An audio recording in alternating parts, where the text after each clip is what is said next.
اعوذ باللہ من الشیطان اللعین الرجیم بسم اللہ الرحمن الرحیم الحمد للہ رب العالمین الصلاة والسلام علی اشرف الانبیاء والمرسلین وعلی آلہ الطیبین الطاہرین المعصومین الذین اذہب اللہ عنہم الرجس وطہرہم تطہیرا اللہم صل علی محمد وآل محمد وعجل فرج قائم آل محمد۔ عزیزان محترم، بیان ہوا مرحوم آیت اللہ سید علی قاضی طباطبائی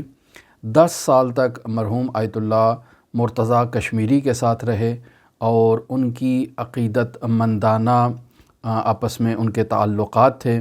اور آیت اللہ قاضی اپنے درسوں میں اکثر اوقات اپنے شاگردوں کے ساتھ مرحوم مرتضیٰ کشمیری کا تذکرہ کیا کرتے تھے،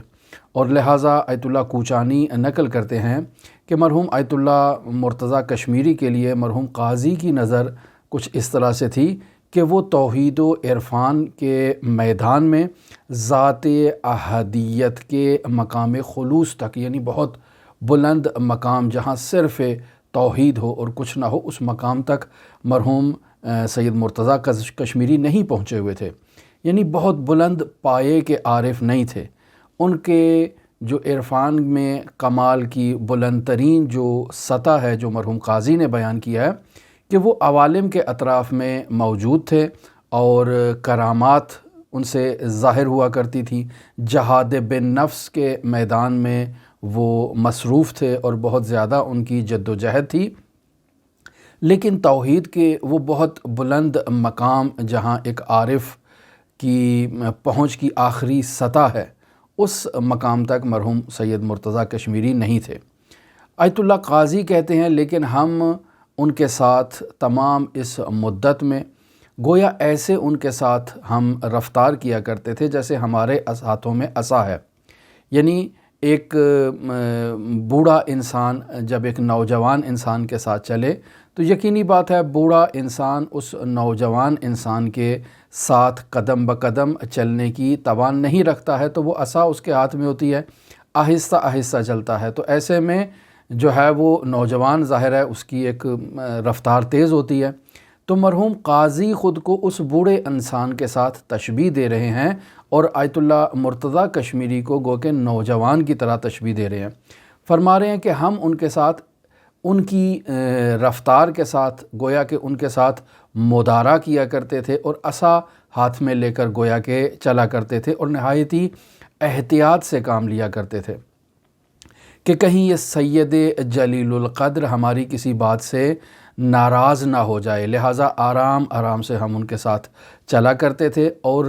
وہ باتیں کہ جو سید مرتضیٰ کشمیری رحمۃ اللہ علیہ کی پہنچ سے باہر تھی، ان مطالب کو یا ان کلام کو یا ان مباحث کو ان کے سامنے مطرح نہیں کیا کرتے تھے، بیان نہیں کرتے تھے کہ کہیں ہمارے کسی کلام سے انہیں تکلیف نہ پہنچ جائے، لیکن اس کا ہرگز یہ نہیں مطلب نہیں ہے کہ مرحوم آیت اللہ مرتضیٰ کشمیری کوئی معمولی شخصیت کے حامل ہو۔ مرحوم آیت اللہ قاضی واضح طور پر بیان کرتے ہیں کہ ہم گو کے ہاتھوں میں عصا لیے گویا کے چلتے تھے، لیکن اس کے باوجود مرحوم مرتضیٰ کشمیری کی محفل اور صحبت ہمارے لیے بہت مفید ہوا کرتی تھی، اور مرتضیٰ کشمیری کی خاصیت جیسے آیت اللہ قاضی بیان کر رہے ہیں، وہ فرماتے ہیں کہ مرتضیٰ کشمیری کا کلام اہل توحید کے لیے چنگاری کا کردار ادا کرتا تھا اور فوراً انہیں روشن کرنے کی صلاحیت رکھتا تھا، یعنی اگر ایک عارف شخص بننا چاہے، میرے جیسا انسان کے جو عرفان کے میدان میں ابھی صفر نقطے پر موجود ہے، اگر مجھے مرتضیٰ کشمیری جیسا کوئی استاد مل جائے تو وہ ایک ہی کلام میں ایک ہی گفتگو میں میرے وجود کے اندر توحید کی چنگاری کو جلانے کی صلاحیت رکھتے تھے، یعنی اس قدر ان کا کلام نفوس انسانی پر اور اہل توحید پر اس قدر اثر انداز ہوتا تھا کہ وہ چارج ہو جاتے تھے۔ جیسے مثال اس کی یوں بھی دی جا سکتی ہے کہ جیسے آج کل ایک جدید قسم کے وہ آ چکے ہیں فندق کہا جائے یا لائٹر کہا جائے، کہ جب آپ گیس چلاتے ہیں تو اس کو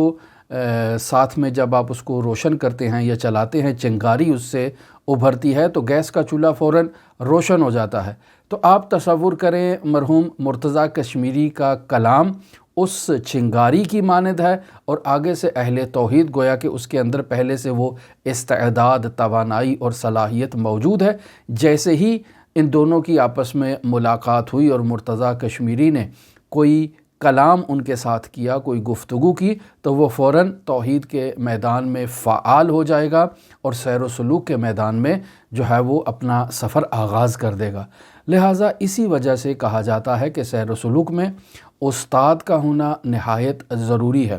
انسان اگر جد و جہد کرتا رہے، محنت کرتا رہے، تو اس کی تمام زندگی بھر کی محنت ایک طرف، اور استاد کی 5 منٹ کی گفتگو، جو مرتضیٰ کشمیری جیسا استاد ہو کہ جس کا کلام چنگاری کا کردار ادا کرتا ہو، تو یہ ایک 5 منٹ کی گفتگو یا 4 منٹ کی گفتگو، بس اوقات حتیٰ ایک کلمہ بھی کافی ہے انسان کو بیدار کرنے کے لیے۔ لہٰذا ایسے مرحوم آیت اللہ علی قاضی طباطبائی نے مجتہد تہرانی سے ایسے نہیں کہہ دیا کہ اگر انسان 50 سال استاد کو تلاش کرنے میں لگا دے، یعنی اگر اس کی عمر 100 سال ہے اور وہ 50 سال استاد کو تلاش کرتا رہے اور 50 سال بعد اسے استاد مل جائے، تو اس نے اپنی زندگی ضائع نہیں کی ہے۔ یعنی آدھی زندگی انسان استاد کو تلاش کرنے میں گزار دے اور باقی کی آدھی زندگی انسان اس استاد کے ساتھ اپنا وقت بتائے، تو وہ استاد اس انسان کو کمال کی منازل تک پہنچا دے گا۔ لہٰذا مرحوم آیت اللہ مرتضیٰ کشمیری ایک ایسے ہی استاد تھے کہ جن کا کلام چنگاری کا کردار ادا کرتا تھا، اور اہل توحید ان کی گفتگو سن کے چارج ہو جاتے تھے اور باقاعدہ سیر و سلوک کے میدان میں وارد ہو جاتے تھے۔ لہٰذا مرحوم آیت اللہ قاضی اس مطلب کو واضح الفاظ میں بیان کر رہے ہیں اس کتاب مطلع الانوار میں، اور آیت اللہ تہرانی اس مطلب کو نقل کر رہے ہیں مرحوم آیت اللہ کوچانی سے، جو آیت اللہ قاضی کے وسیع ہیں، کہ مرحوم مرتضیٰ کشمیری گو کہ توحید کی ان چوٹیوں پر نہیں پہنچے ہوئے تھے، لیکن پھر بھی ان کا کلام اس قدر طاقتور کلام تھا کہ وہ افراد کو اس میدان میں جو ہے وہ آگے مراحل تک پہنچانے کے لیے چنگاری کا کردار ادا کرتا تھا۔ خداوند متعال سے دعا ہے کہ خداوند متعال ہمیں ایسے اساتید نصیب کرے۔ یقیناً ہر دور میں ایسے اساتید موجود ہیں، لیکن ہماری جو مصروفیات ہیں، جو مسائل ہیں، اگر ہم خود اپنے گریبان میں جھانک کر دیکھیں کہ ہمیں استاد کیوں نہیں مل رہا، تو ہمیں اپنے ہی کردار پر اور اپنی ہی رفتار پر اگر توجہ کریں تو ہمیں معلوم ہو جائے گا کہ استاد نہ ملنے کی وجوہات ہمارے اپنے کردار میں کون کون سی ہیں، اپنی رفتار میں کون کون سی ایسی وجوہات ہیں، ہمارے جو معاشرتی تعلقات ہیں ان میں کون سی ایسی وجہ ہے کہ ہمیں استاد کامل نہیں مل رہا ہے۔